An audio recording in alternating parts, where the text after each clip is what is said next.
आवाज की खोज। विनोद एक युवक था जो अपनी शहरी जिंदगी से थक चुका था। उसने सोचा कि एक छोटे से गांव में एक अवकाश बिताकर आत्मा को शांति पा सकता है।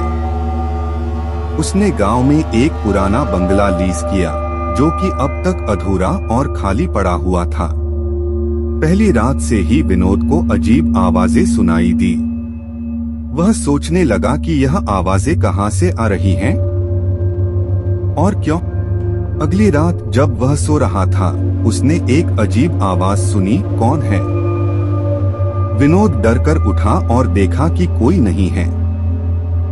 फिर से वही आवाज आई, मैं यहाँ हूँ। विनोद ने जल्दी से एक बत्ती जलाई और देखा कि उसके पास कुछ नहीं है।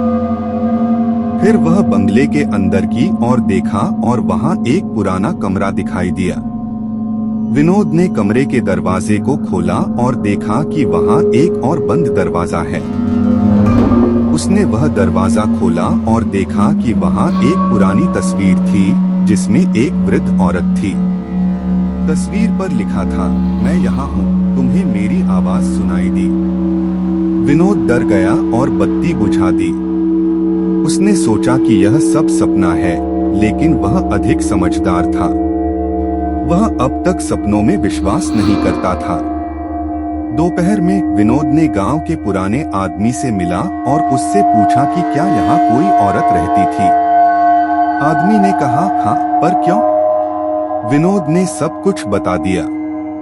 आदमी ने कहा, यहाँ की औरत का नाम था सुमित्रा। वह कभी किसी को अपने पास नहीं आने देती थी। विनोद ने सोचा कि क्या वह वाकई उस औरत से मिल सकता है। उसने फैसला किया कि वह रात को वापस आएगा। रात के समय विनोद बंगले में वापस गया और वह कमरे में पहुंचा जहां तस्वीर थी।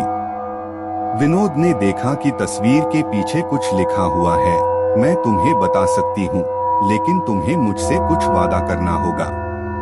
विनोद ने कहा, मैं तैयार हूँ। तभी दरवाजे पर एक और आवाज सुनाई दी, कौन है? विनोद ने फिर अधिक सावधानी बरती और उसने आवाज का जवाब दिया, मैं हूँ विनोद। औरत ने कहा, तुम्हें जो पता करना है वह तुम्हें पता चल जाएगा, लेकिन तुम्हें मेरे लिए कुछ खोजना होगा। विनोद ने उसे पूछा, क्या? औरत ने कहा, मेरे पति की मौत की वजह से मैं यहाँ आ सकती हूँ। तुम्हें मेरे पति की मौत की सच्चाई जाननी होगी और उसे बतानी होगी। विनोद ने वादा किया कि वह यह काम करेगा।